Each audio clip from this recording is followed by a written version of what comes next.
Nilagang manok recipe, perfect na perfect sa malamig na panahon. Welcome back mga kamare sa isa na namang napakasarap na lutuin dito sa aming kusina dito sa London. Umay ka na ba sa nilagang baka at nilagang baboy? Pues eto, itry naman natin ang nilagang manok mga kamare. Aba nga, at wag na tayo magpatumpik-tumpik pa.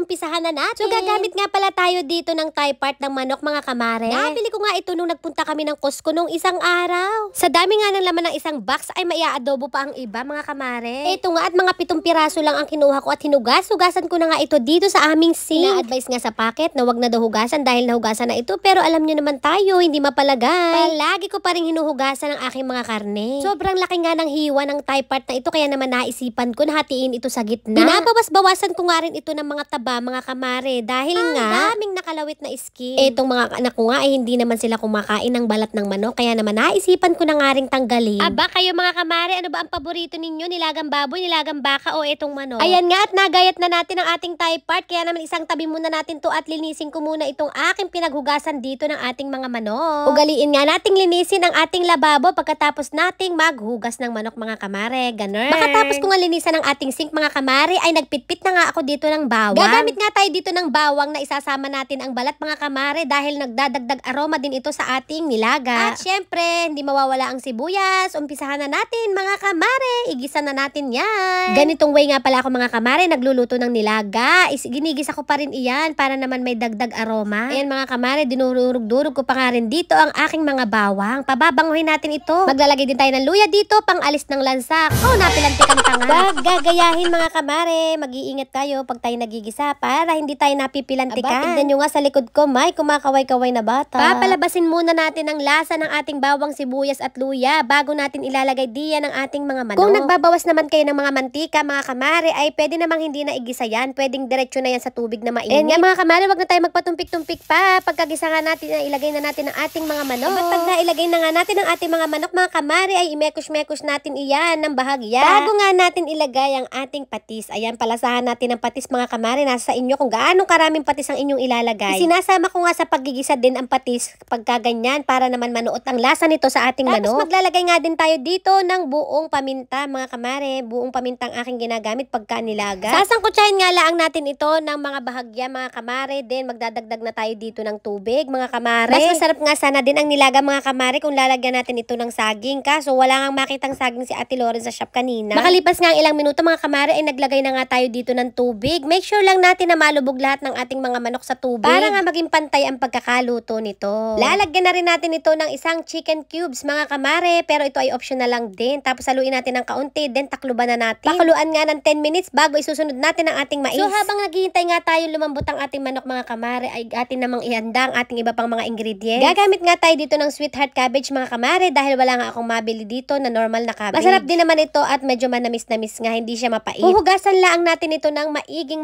mga kamare para ma-make sure natin na mga wala na itong lupa-lupa. At syempre pag nahugasan na ay ating gayatin na. Alisin natin yung ibang mga nasa labas na dahon-dahon. Medyo mapakla kasi ang part ng cabbage na iyan kaya tinatapon ko iyan. Pwede nga rin kayo maglagay dito ng Chinese leaf kung meron kayo at saka ng pak choy. Kaya lang wala nga kaming mahanap. Ito lang ang meron sa shop. Hindi ko nga alam mga kamare kung meron ba nitong sweetheart cabbage dyan sa Pilipinas. Kalimitan kasi na meron dito yan sa mga shop dito sa London. Nahugasan ko na nga rin itong aking sweet corn at gagayatin nga lang natin ito. Gagawin nating tatlo, ang isang mahaba dahil ang laki nga nito. Maglalagay nga tayo ng mais dito sa ating nilaga dahil may kakaibang lasa nga ang mais na nagbibigay namnam dito sa ating nilaga. Ayan nga at makalipas nga ang 10 minutes mga kamara ay buksan natin at tanggalin natin yung mga nakalutang-lutang na iyan. Makatapos nga nating matanggal ang ibang mga nakalutang mga kamara ay isunod na natin ang ating mga mais. Ayan nga mga kamara, pag nailagay na nga lahat ng mais ay takluban natin ulit. Makalipas nga ang 15 minutes mga kamara ay ayan na ang itsura ng ating nilaga. Hindi pa siya malambot mga kamara. Ayan naman tinakluban ko na nga lang ulit. Habang naghihintay nga tayong lumambot ang ating mga manok mga kamara ay nagumpisa na ako ditong magpil at maggayat ng ating mga patatas. Sobrang laki nga pala ng isang patatas mga kamara, dapat pala ay isa na lang ang aking inilagay. Kaya nga lang ay nabalatan na kaya wala na tayong magagawa kundi ilagay na nga dito. Ayan nga makalipas nga ang 15 minutes mga kamari ay inilagay ko na nga rin ang aking patatas. Mekush-mekush ko na nga iyan at naglagay din tayo dito ng siling pangsigang. Makalipas nga rin ng 5 minutes mga kamari ay inilagay ko na rin ang aking mga nagayat dito na repolyo. Pag nailagay na nga natin ang repolyo mga kamari after 5 minutes siguradong maluluto na iyan. Kaya naman palasahan na natin ito to, maglagay na tayo dito ng asin. Dahil nga naglagay na tayo ng patis kanina, ng cubes, kaya naman kaunting asin na lang ang ilalagay natin dito. Ayan nga mga kamari, after 5 minutes ay siguradong luto na nga ito.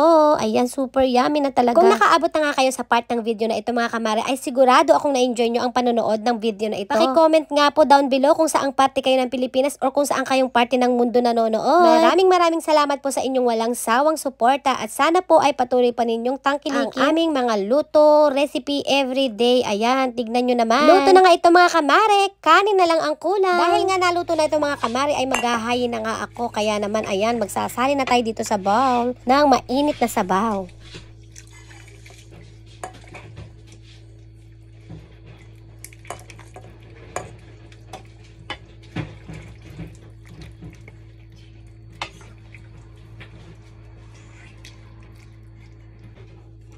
Mom!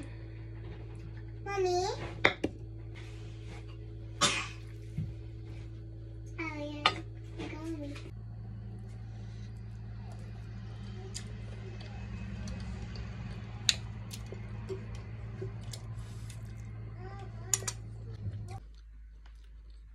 How is it? Good!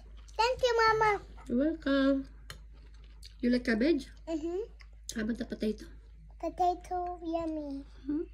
Sarap ng kain ng bebe ko. Ano? Mommy, at my school, potato is big.